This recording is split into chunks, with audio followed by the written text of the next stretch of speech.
Welcome back to the Aging Parent Playbook. I'm Dr. Barbara Sparacino, and today we're diving into a topic that can turn even the closest families upside down. Sibling conflicts over caregiving. Maybe you're the only one stepping up while your siblings disappear. Maybe you're stuck in endless arguments about money or big decisions. Maybe one sibling tries to take control while shutting everyone else out.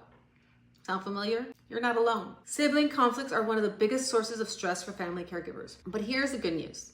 There are ways to manage the issues without letting them destroy your relationships or your peace of mind.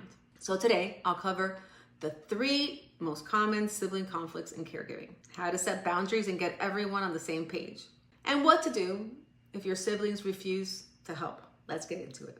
So, what are the 3 most common sibling conflicts in caregiving? I've worked with countless families navigating caregiving. No matter the situation, sibling conflicts tend to fall into one of 3 categories. Let's break them down. We have the disappearing sibling. One person does it all. You know this one. One sibling, often the one who lives closest or has a flexible job, ends up doing all the work.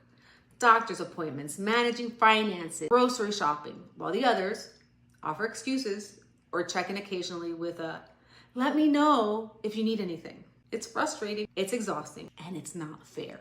But why does this happen? Well, maybe they assume you have it all handled, or they feel uncomfortable with caregiving, or they don't want to step up and hope you won't call them out on it.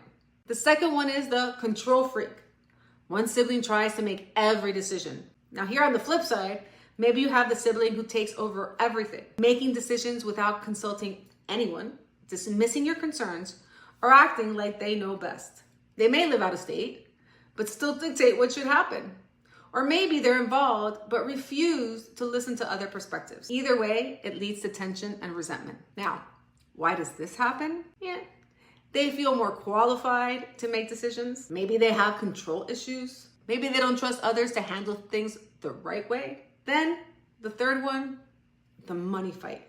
This is where financial disputes and inherited tension shows up. Money is one of the biggest sources of conflict in caregiving. Who's paying for what? Should mom's savings be used for care, or should we preserve the inheritance? These fights can get ugly, especially if one sibling is contributing financially while others aren't, or if there's disagreement over hiring help versus family caregiving. Now, why does this happen? Look, people value money differently.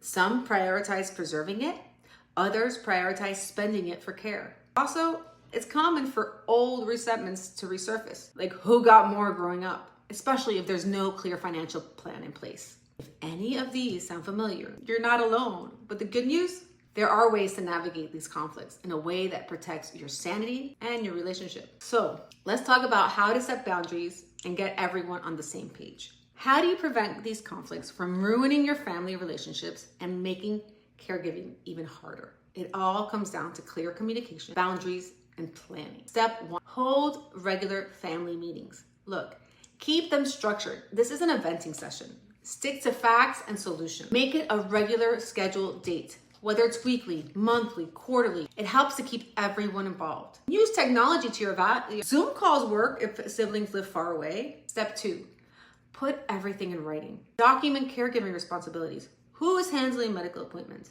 Who is managing finances? Put it in writing so there's no confusion. Also, maintain financial transparency. If mom's money is being used for care, make sure everyone is on the same page. Consider a legal financial plan to avoid future disputes. And you can always work with a mediator if things get tense.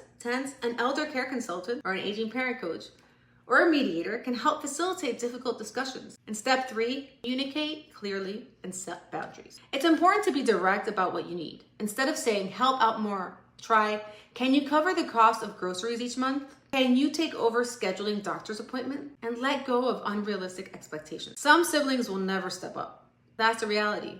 Focus on what you can control rather than fighting a losing battle. These steps won't eliminate all conflict, but they will help create clarity and prevent resentment from building up. What to do if a sibling refuses to help? So what if you've done all of this and you're still the only one stepping up? It's not fair, but here's the hard truth. You can't force someone to care. You can, however, protect your own peace. The first step to that is letting go of resentment. Look, accept that not everyone has the same capacity to help. Recognize that anger only drains your energy. This is when I say that compassion and anger can't share the same space. Step 2, ask for specific manageable help. Again, not the first time I'm saying this, but instead of saying help out more, say, can you take over paying the bills? Can you handle prescription refills? And if they refuse, document that too. It might be important for legal or financial decisions later. And step 3, seek outside support. There are community resources. Check out local aging agencies for caregiver support programs. Look for paid caregiving options. If family won't step up, you may need to hire outside help, even if it's just part-time. And therapy or support groups.